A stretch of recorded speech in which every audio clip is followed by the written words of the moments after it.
no idea if, like, when I'm really starting the Sarah vlog, but I got packages. So we're gonna do an unboxing and then you stick this in the beginning. So we have a light too bright. I'm so confused. Oh, wild. So this is a former library copy, but it has like a really interesting plastic style. But yes, this is by Samuel Miller. It's got cool deckled edges. We have A Perfect Dental Night. Oh my gosh, it's in such good quality. Wow, by Kit Peterson. This one was so hard to find. There were like no libraries in Michigan that had it. So I guess that's what happens when it's a book from like early 2000s in Canada. And then I think this one should be Tell the Wolves I'm Home. Or maybe it's one of the other ones that I ordered, because I ordered one more that was not. Yep, it's not. Okay, so it's Wonders of the Invisible World by Christopher Barzak. So I'm still waiting until the Wolves I'm Home. But I got this at the library, First Rule of Punk by Celia C. Perez. The last package is here. See if I can try to cut it open on camera.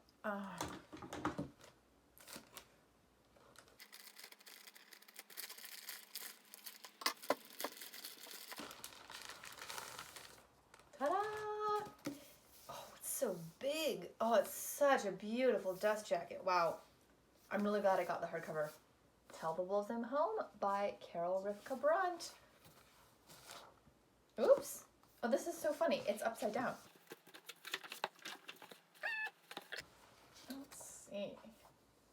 Wow, this is going to be a long vlog. I have 5 books.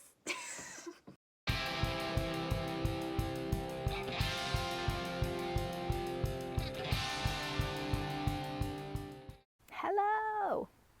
Official start to the vlog of reading Sarah's favorites. And I fixed my hair crisis. Or rather, one of my local besties fixed my hair crisis. And they did an amazing job and I'm so happy with it.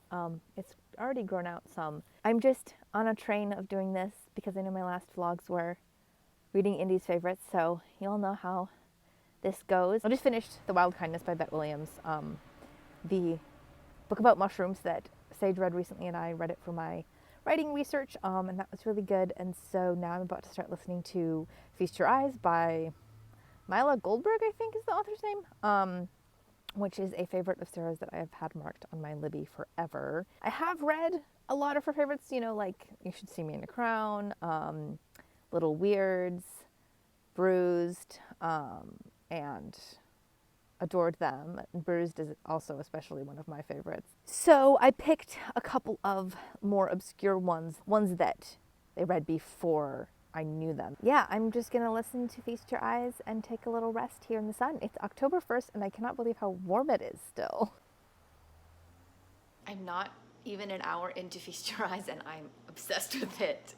It's about this controversial photographer from the 1950s named Lillian Preston, like not a real person, but it's told in a way where it's like framed as if it's a like catalog book of her work from like many decades later. And so there's like 5 or 6 different narrators, and there's letters that the photographer wrote, there's anecdotes from her daughter, stories from a musician that was inspired by her work.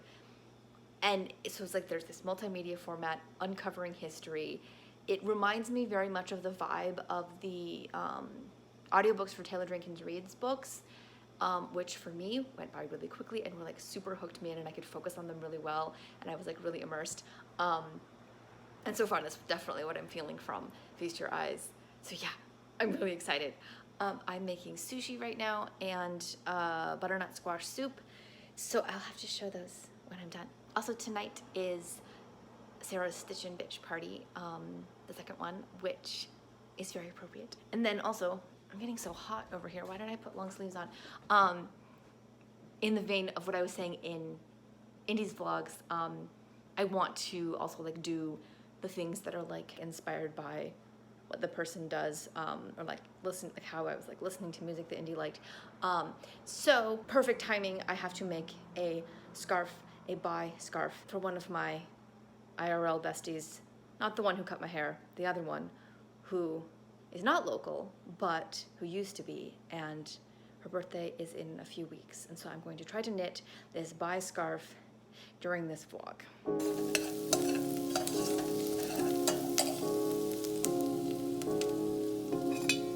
Unrequited love at a stoplight, stopped like a king. I know what it's like, I know what it's like to be out in space. They show us pictures of Earth, looks like a nice place.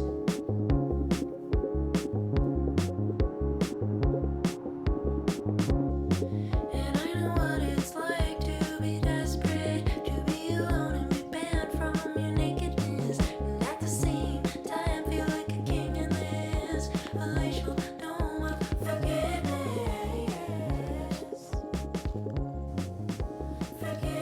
Pumpkin sage muffins and baked beans. And obviously waffles. I just finished Feast Your Eyes. Oh, so good. It's so good. I don't want to explain too much more because I already laid out the general premise. But you know, it's like a life story saga with all of this input from different people from the photographer's life. And I'm about to do a like, if you liked this, read this thing. But I want to make it very clear that like this book stands amazingly well on its own. I just think that it has the vibes and elements of some other books that are more popular, and you know, if people liked those, I think they'd really like Feast Your Eyes and should read it because it was incredible. So like the full cast audiobook and just like the sort of celebrity with controversy sort of element reminded me so much of Taylor Jenkins Reid's books, like the most recent ones, Evelyn and Daisy and Malibu Rising. And then there were also elements that made me think of The Vanishing Half towards the end, just because of how it was like this sweeping life story and had like mother-daughter dynamics. And then also towards the end, it was reminding me a little bit of White Oleander by Janet Fitch, which is, I think was more popular closer to when it came out, which was like in 99 or something. But I've seen people talk about it as being a favorite on the book internet world. And there are so many elements of the like, sort of life story saga and mother-daughter relationship, like mother who has some sort of fame. But anyways, if you liked any of those books and have not heard of Feast Your Eyes, you should read Feast Your Eyes. I can't believe I got through it so quickly. Like I haven't even started any of the physical books. So yeah, I made a ton of food this morning in preparation for my coming week while I was listening. So I've got pumpkin bread and lasagna. Looks like 5 released back in August. Okay, yeah, I think they actually have, I know I've got new 5. Okay. Would you recognize the covers? Yeah, Okay. it's like a It's like black all one black falling. one falling, yeah. And then 6, it looks like it's came out last week, but it's So many no things. See, the problem with Oh, And see how it looks like super shitty and overexposed? yeah. Yes. Oh, I like that. I cry at the start of every movie. So good. Hi. I wish I was making things too, but I'm working through the night.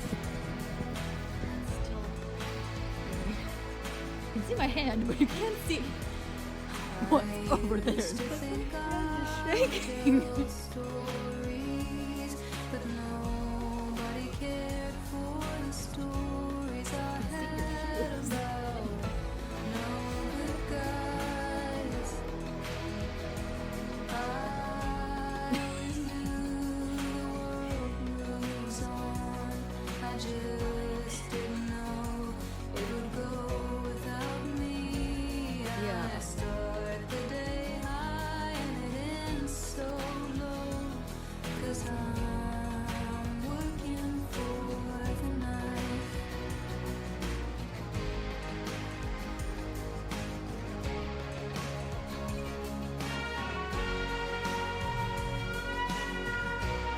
Help! I've fallen!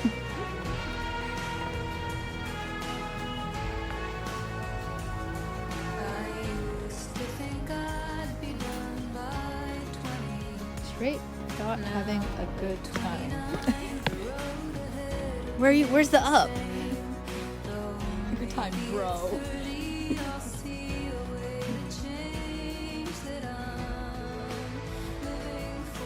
Hi. This is just an update with no meeting. Goodbye.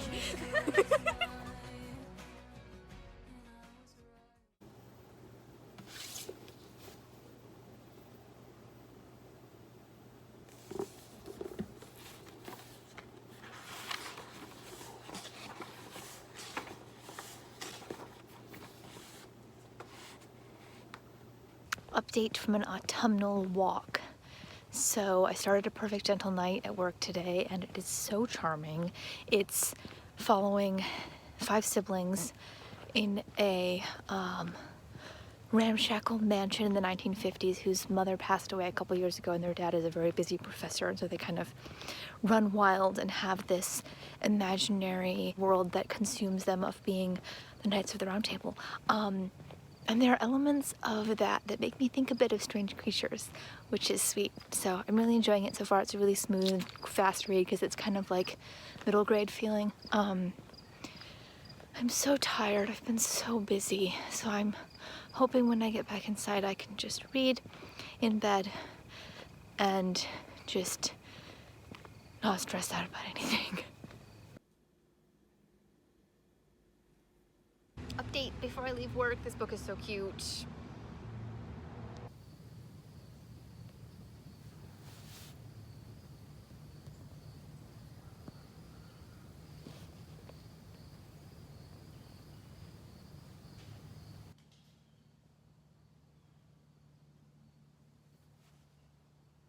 (1987).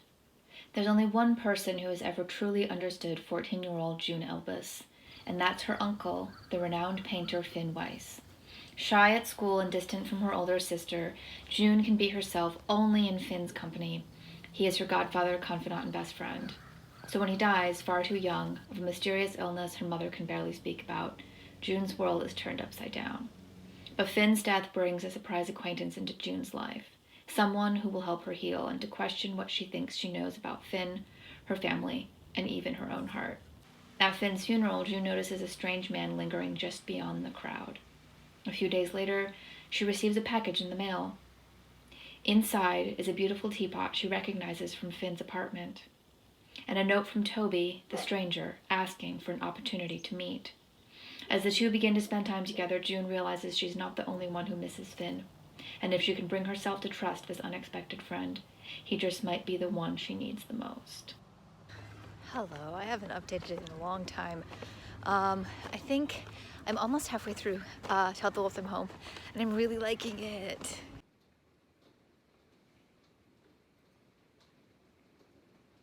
I'm just sitting here writing, and my dad comes in with the Canadian package, so we're opening it.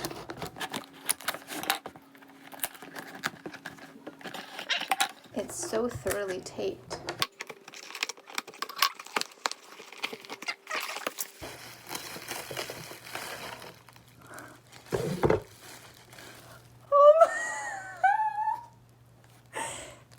Penguins! Oh! Oh! Healer of the Water Monster, an arc by Brian Young. When Nathan goes to visit his grandma Nolly on her mobile home on the Navajo reservation, he knows he's in for a pretty uneventful summer, until he discovers a holy being from the Navajo creation story, a water monster in need of his help. Now Nathan must summon his bravery to save his new friend and the family who needs him just as much. Oh, that sounds so sweet. Oh, it's from Heart Drum in partnership with We Need Diverse Books. Aww. And then all these stamps that they had made for me. Aww. Yay. Hello, a small update from my car as I have just gotten home from work. I am wearing my Wicker King shirt that I commissioned from Andy. I love it so much. I don't even know when it was the last time I updated. I've been really struggling to read physically. While I'm really liking Tell the Wolves I'm Home, it's very slow paced, and so it's somehow very easy for me to just read tiny pieces at once and then just not like stay super sucked in. But I have been listening to some audiobooks. Some of them are ones that Sarah has recommended, even if they were not on her like favorites list. I listened to The Dead in the Dark by Courtney Gold and Ghost Squad by Clarabelle Ortega. Those were both really good. I also listened to The Box in the Woods by Maureen Johnson, just because I have listened to all the other ones in that series, the Truly Devious series. And I am currently in the middle of listening to Ghostwood Song by Erica Waters. It is really, really great. Great Southern Gothic vibes, really original concept. Yeah, I don't have too much more, but it is October 25th today, so I'm hoping that I can just finish up this vlog before November and before NaNoWriMo and Indigathon start. Baby, I've been around, I'm a fair share of runabouts. There ain't nobody for me like you. Save me, I'm sick of in and out, up and downs, but I would do them if you asked me to. Lately, I'm burning out, but you stick around, did more than anybody else could do. Wait for me, I'm getting better now. See you Hello, I finished Tell the Wolves I'm Home this afternoon. It is October 30th, so Indigathon is Monday, and I just have to end the vlog here. Wow, weird lighting. I didn't manage to get to the first rule of Punk or Light Too Bright, but I'm thinking I can do another one in December because I gotta focus on Indigathon now, and I have NaNoWriMo to do as well, so lots of things coming up. But I loved Tell the Wolves I'm Home. It's interesting because I thought it was YA, but Sarah said she thought it was adult. But it focuses on a teenager, and I do think that it makes sense just because makes sense that it is classified as adult, because it does have like a very literary fiction feel to it. And like, yes, while it does focus on a teenager, it is kind of like a coming of age thing. Like the main character is 14 and her sister is 16, I think. It feels just like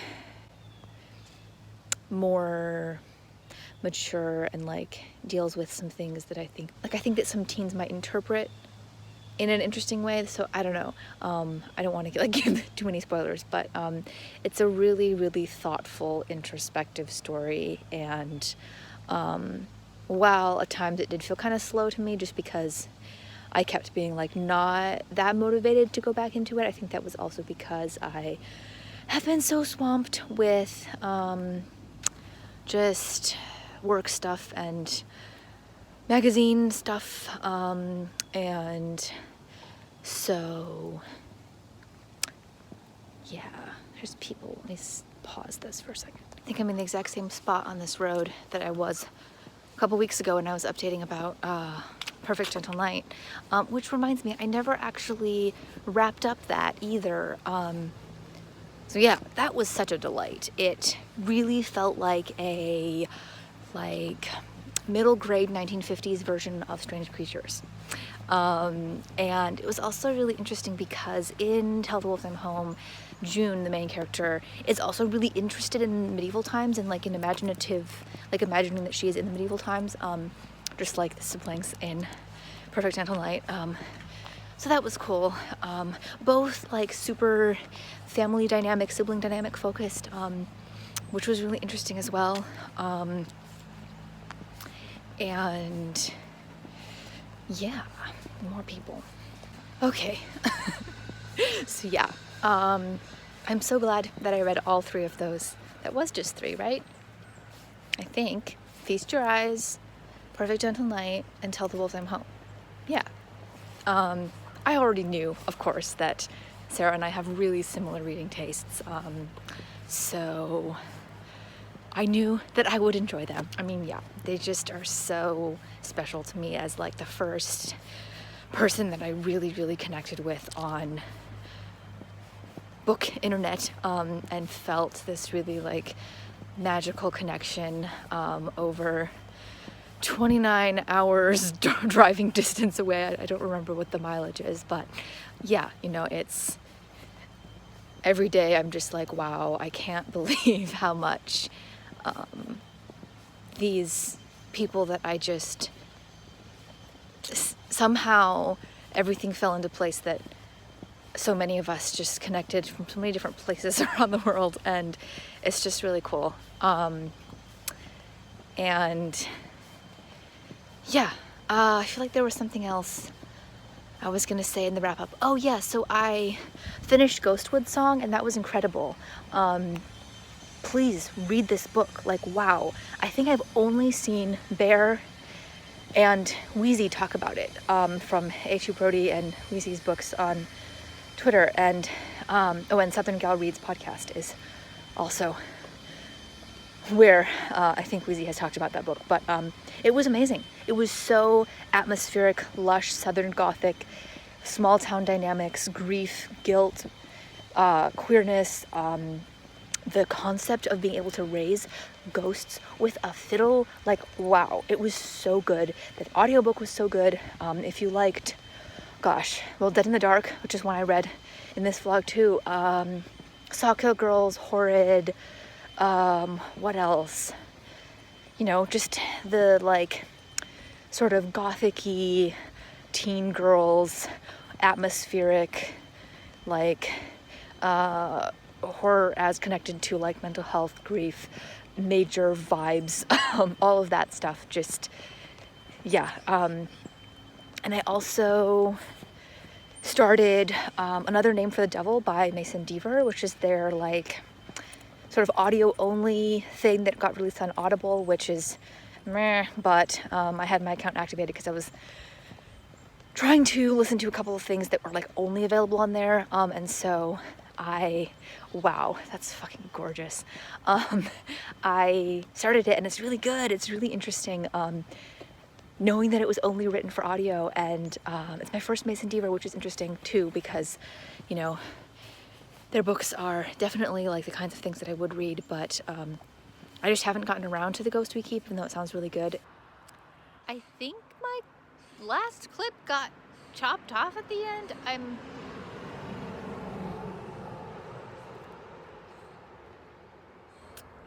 confused. So, we're gonna try that again. Yeah, I hadn't read I Wish You All the Best because I was really anxious about being triggered by some of the things in it when it was being talked about more, but I'm super impressed by seeing how versatile Mason Deaver is, and I'm writing an adult horror novella that is just for audio. It has sound effects, so cool. Well, like music more so than sound effects. I think that was all I had said before the outro. Yeah, Sarah, you have amazing taste. I love you. Thank you for being such a wonderful friend. And thank you all for watching. Please leave tulip emojis, because those are ones I always associate with them. And I'll be back with some Indigathon content soon. So yeah, thank you for watching. Farewell.